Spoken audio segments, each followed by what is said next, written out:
Giant panda. Class: Mammalia, mammals. Order: Carnivora.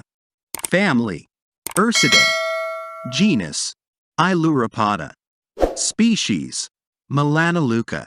Lifespan: 14 to 20 years in the wilderness. Up to 30 years in managed care. Young.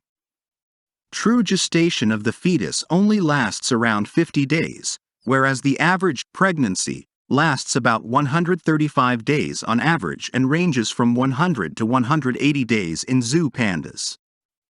1 or 2 babies at birth, 3 to 5 ounces, 85 to 142 grams. To 5 ounces at birth. Males and females reach maturity at 6 to 7 years of age. Size: approximately 5 feet, 1.5 meters, long height. At the shoulder, 27 to 32 inches, 70 to 80 centimeters. Weight: males weigh 190 to 275 pounds, 86 to 125 kilograms, while females range from 155 to 220 pounds, 70 to 100 kilograms. Fun facts: pandas poop frequently, up to 50 times per day. Finding their feces is one method biologists search for pandas in their natural habitat. The phrase used in science is considerably nicer. It is termed scat. Although they are extremely flexible and enjoy somersaulting, giant pandas have exceptionally thick and hefty bones for their size. Pandas, including those born at the San Diego Zoo, are almost exclusively Chinese. Like other bear species, giant pandas are naturally curious and playful, especially as cubs. They enjoy playing with enrichment materials like ice or sawdust heaps, bamboo puzzles with food inside, and various scents like spices in zoos. Even though a mother is sometimes carrying 2 cubs, she only gives birth to one because the other embryo is reabsorbed by her body. A baby panda weighs only 3 to 5 ounces, 85 to 142 grams, which is around 800 times less than its mother. Human babies, on the other hand, are typically roughly 18 times smaller than their mothers. There are 12 distinct sounds that pandas make, according to scientists. Bamboo stems that wouldn't fit through a wood chipper because they would damage the blades can be torn apart by pandas. To access the juicy part, pandas simply use their teeth to peel off the exterior, hard bark. Habitat and diet: giant pandas are found largely between elevations of 1,200 and 3,500 meters, 4,000 to 11,500 feet, in the highlands of southern China. They require access to water and old-growth conifer forests with at least 2 varieties of bamboo. Old, hollow logs and tree stumps large enough for panda dens are available in these old-growth woods. The home range of pandas is 8 to 18 square kilometers, 3 to 7 square miles. The home range might be a little bit bigger in locations with less food availability. Pandas, like other bears, spend the most of the day sleeping and eating. The most crucial plant for giant pandas is bamboo. They eat bamboo for at least 12 hours every day. Pandas consume a lot of bamboo every day since it is so poor in nutrition. They use their 5 digits and a pseudo-thumb, a unique bone that extends from their wrist, to hold bamboo stalks. That tiny pseudo-thumb grabs and maneuvers bamboo with virtually equal dexterity to your thumb.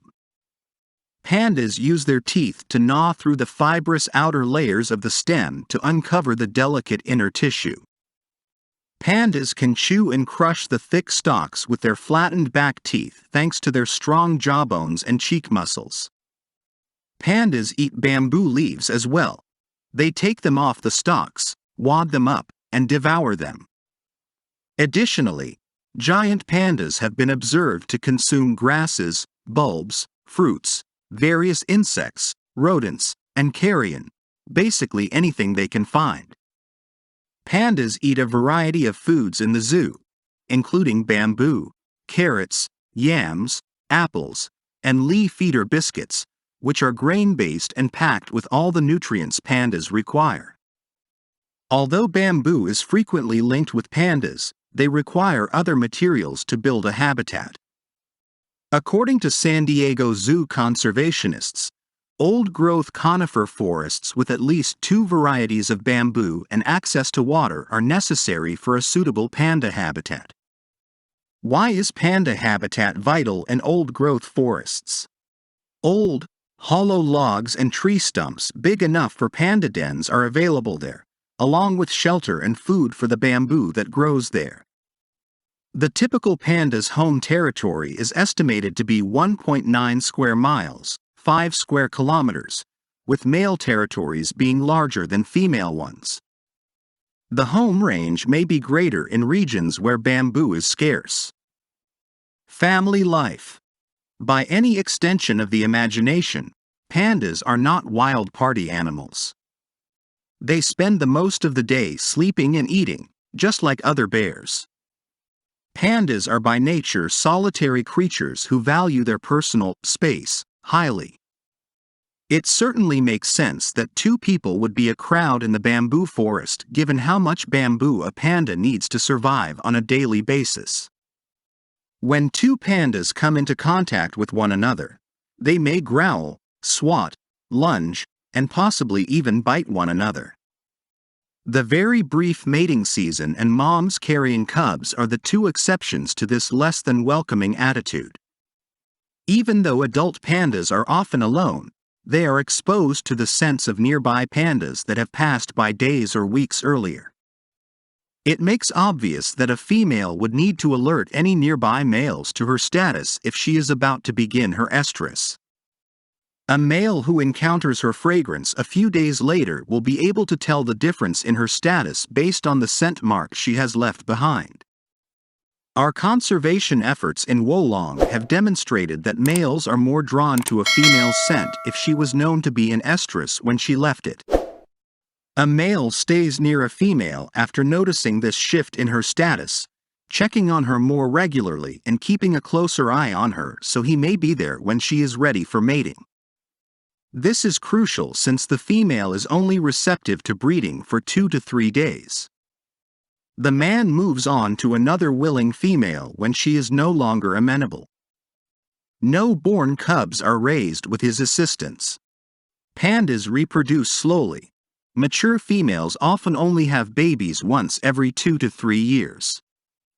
A typical mother panda may have 5 litters in her lifetime in their natural habitat. At birth, giant pandas are helpless, hairless, and roughly the size of a stick of butter. The mother panda gives her little cub a lot of attention, frequently cradling it with one paw and holding it close to her bosom. The woman stays in the den for several days after giving birth, not even to eat or drink. At 50 to 60 days old, the cub's eyes open, and at 10 weeks old, it starts to move. By the time it is 14 weeks old, it has teeth, and mother and cub use their den much less frequently. The cub can walk fairly effectively by 21 weeks. The cub begins to play with its mother at this point, and between 7 and 9 months later, it begins to make an effort to consume bamboo. Up to the age of roughly 18 months, the cub continues to nurse. The mother is prepared to send the cub off on its own at this point so she can get ready for her next youngster. A juvenile panda is usually secure from predators after it weighs around 110 pounds, 50 kilograms, and is about 2.5 years old. Panda cubs and juveniles are preyed upon by animals including the golden cat, yellow-throated marten, dhole, and weasel.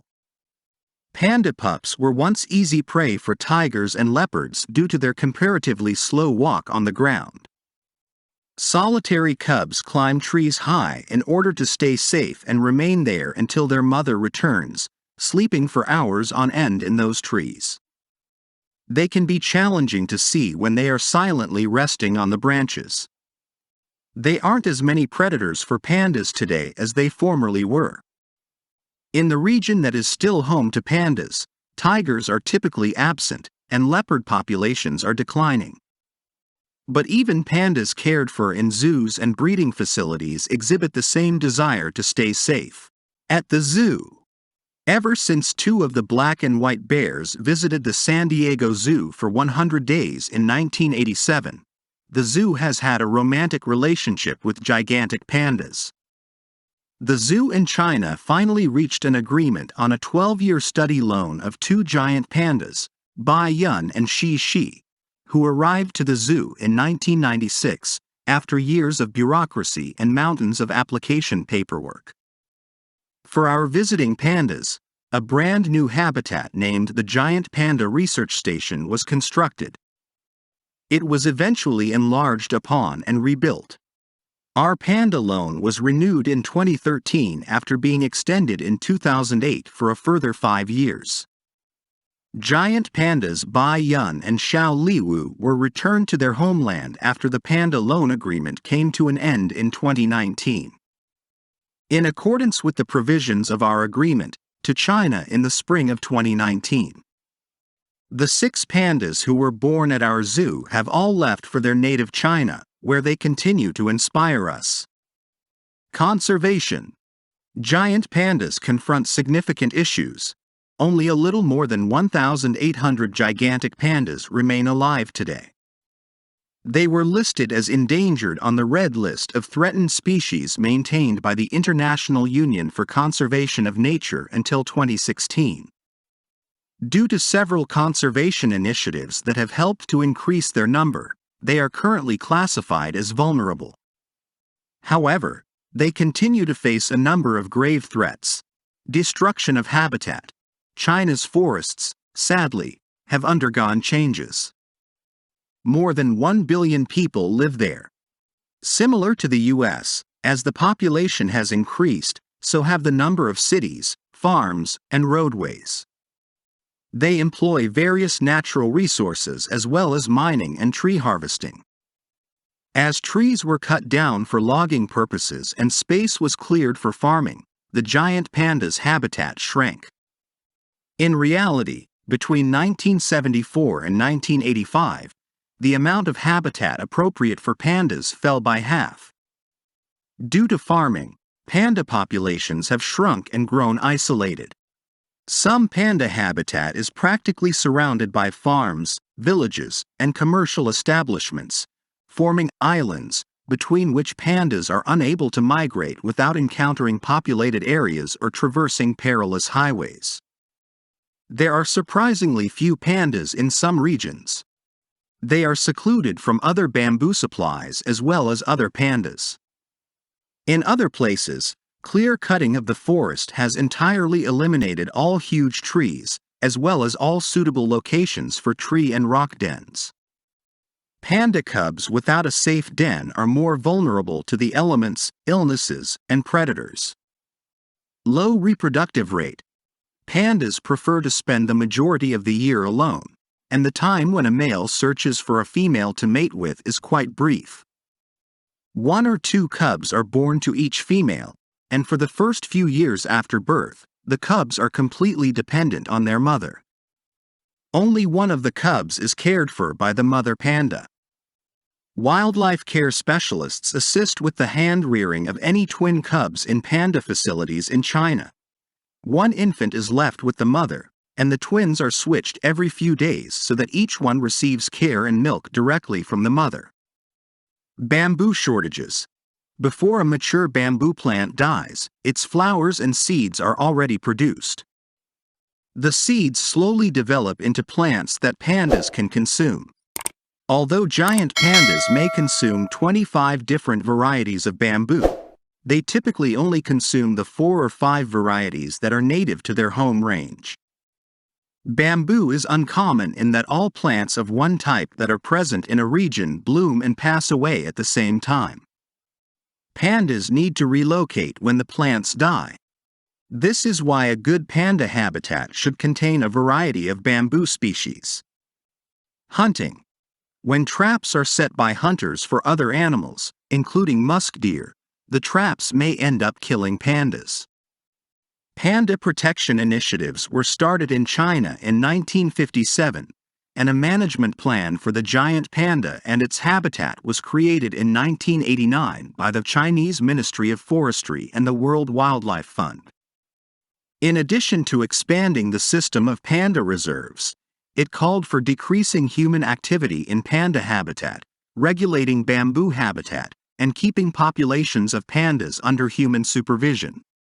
All of the pandas' remaining forests are safeguarded by China's Natural Forest Conservation Program, which was established in 1998 and encompasses over 5.7 million acres, 2.3 million hectares, of land. China has established 65 panda reserves to guard against further expansion of panda habitats. Some are completely off-limits to people, while others, like our national forests, are shared-use regions. Some areas are connected by natural pathways that support the conservation of panda populations. Presently, China is gaining forest land. The government has implemented programs like the Grain to Green program, which rewards farmers with grain and money if they stop farming on steep slopes and instead replant these areas with natural grasslands and forests. But we're still unsure if pandas will thrive in these recently wooded areas. And multinational effort is required. Biologists weren't sure if they could save pandas from extinction in the 1990s. Pandas did not reproduce successfully in zoos, and little is known about their habits. After that, the San Diego Zoo Wildlife Alliance collaborated on a conservation plan with Chinese colleagues working at panda preserves. We created early detection pregnancy tests and panda cub milk formula that increased survival rates from 0% to 100%. Additionally, we started tracking pandas using GPS technology to determine their range. A self-sustaining population of 300 pandas was reached in zoos worldwide and breeding facilities in China in 2010, which scientists believe will assure. Undoubtedly, we are increasing panda survival rates. We still don't know a lot of things about pandas.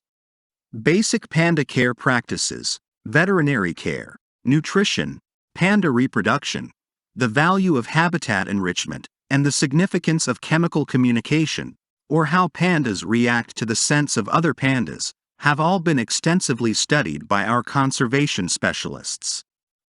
We gathered more than 20 years' worth of data at the San Diego Zoo, where it was simple to observe the pandas, allowing us to better grasp what was necessary for them to survive in their natural environment. Working with Chinese panda specialists could help boost the population of giant pandas and assure their survival in the future. The dietitian at the zoo produced a gigantic panda milk formula, while the Chinese developed a hand-rearing method known as twin swapping that has increased the survival rate of panda babies in nurseries in China from 0 to 95%. Following multi-year partnerships with the San Diego Zoo, the Wolong Breeding Center in China saw a significant increase in the rate of giant panda reproduction.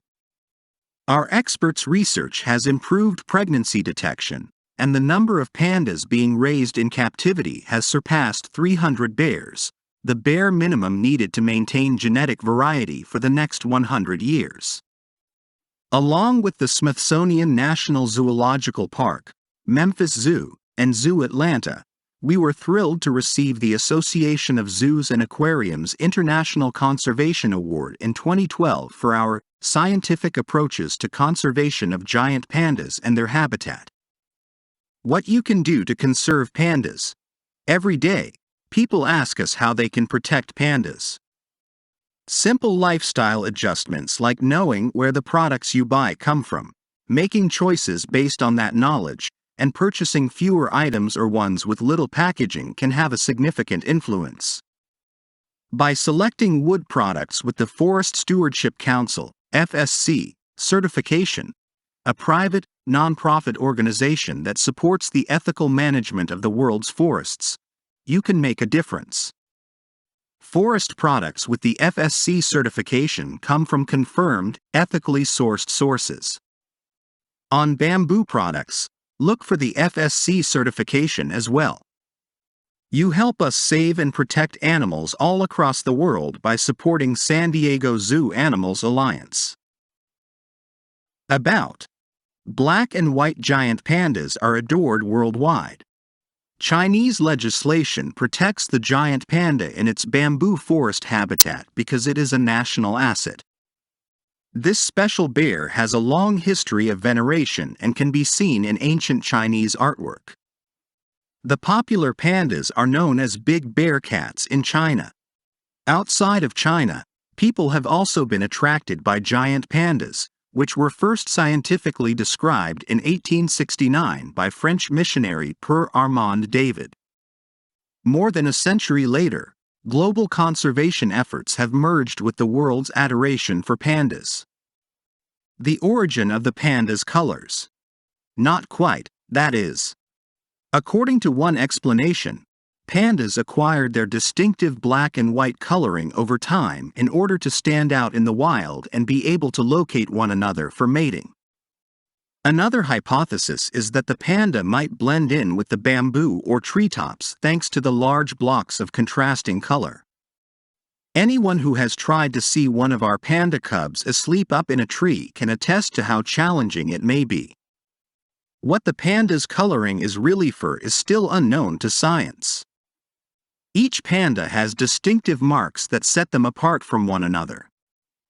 A rare brown and white gigantic panda variant also exists. Bears are enormous pandas? For many years, researchers have pondered whether pandas are a distinct species from bears, raccoons, or both. Scientists have verified the link between pandas and bears by examining the genetic material, DNA, found in pandas' cells. Giant pandas resemble other bears in terms of their basic appearance, their gait and climbing patterns, the features of their skulls, and, most crucially, their social structure and reproductive biology. It's important to understand that pandas are bears because the more information we have about them, the more we can do to support their survival and procreation. Of all the bear species, pandas may speak the loudest.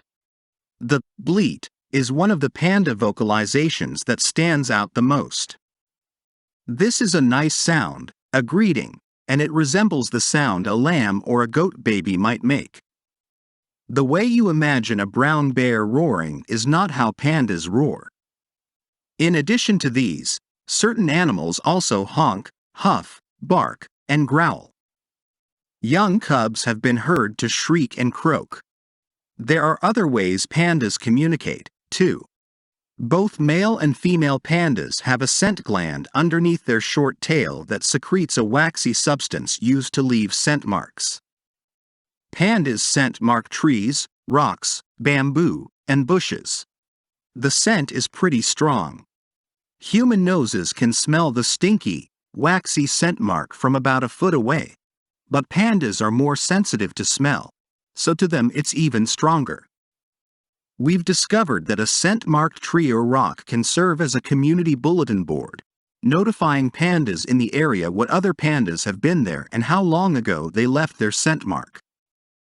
Another panda can detect the sex, age, reproductive condition, social status, and even individual identity of the scent maker, as well as how long that scent has been there. Male pandas frequently do handstands in order to leave smell trails. A handstand raises a panda's rear end higher in the tree, which also raises the smell mark. The panda with the highest scent mark is undoubtedly the biggest, or at the very least the tallest, panda. It appears that pandas are particularly attracted to scent traces that are higher up. Thanks for watching.